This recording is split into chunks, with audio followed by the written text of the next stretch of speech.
Hi friends, welcome back to Jaya స్వంటిల్లు అండి. ఈరోజు టమాటా పచ్చడి చేస్తున్నానండి. కావాల్సిన పదార్థాలు చెప్తానండి. అరకిలో టమాటా తీసుకున్నానండి, 6 పచ్చిమిర్చి అండి, 1 స్పూను కారం అండి, 1 అర స్పూను పసుపు,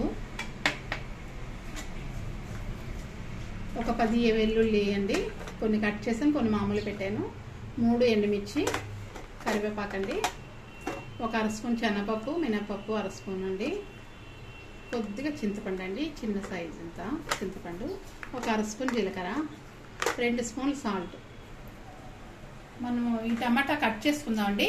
కట్ చేసి మిక్సీ చేసి మనం పచ్చడి చేసుకుందాం.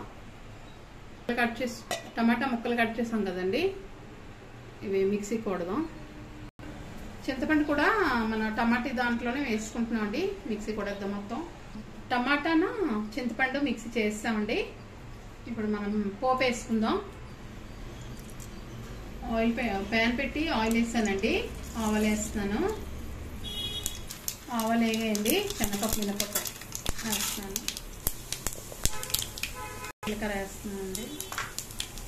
ఇది మిక్స్ వేస్తున్నాను. ఉల్లిపాయలు వేస్తున్నానండి. పచ్చిమిర్చి కూడా వేస్తున్నానండి. ఉల్లిపాయలు పచ్చిమిర్చి వేస్తామండి. పోపు వేగాక వెల్లుల్లి వేస్తున్నామండి. కరివేపాకు వేస్తున్నానండి.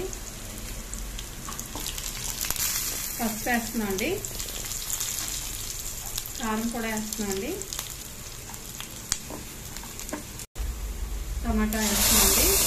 మిక్సీ చేస్తాం కదా, టమాటా కూడా వేస్తున్నాం. మనం టమాటా మొత్తం వేసుకున్నాం కదండి. సాల్ట్ కూడా వేసేస్తున్నాం. ఇదంతా బాగా ఉడకాలండి. మనకి ఆయిల్ వచ్చేలాగా పైకి మూత పెడుతున్నాం అండి. టమాటా వేస్తాం కదా, సాల్ట్ అన్నీ వేస్తాం.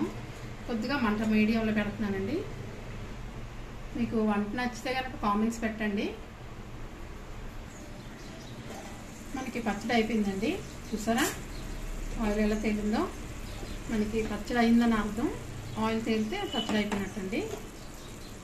మనం ఎలా అయిందో, ఎంత బాగుందో. ఇలా మనం ఇన్సిడెంట్గా చేసుకొని తినొచ్చండి.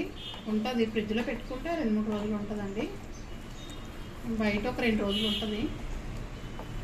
ఎంత బాగుంటుందండి పచ్చడి. బాయ్ ఫ్రెండ్స్, నెక్స్ట్ వీడియో కలుద్దామండి. నచ్చితే లైక్ చేయండి, షేర్ చేయండి. బాయ్ అండి.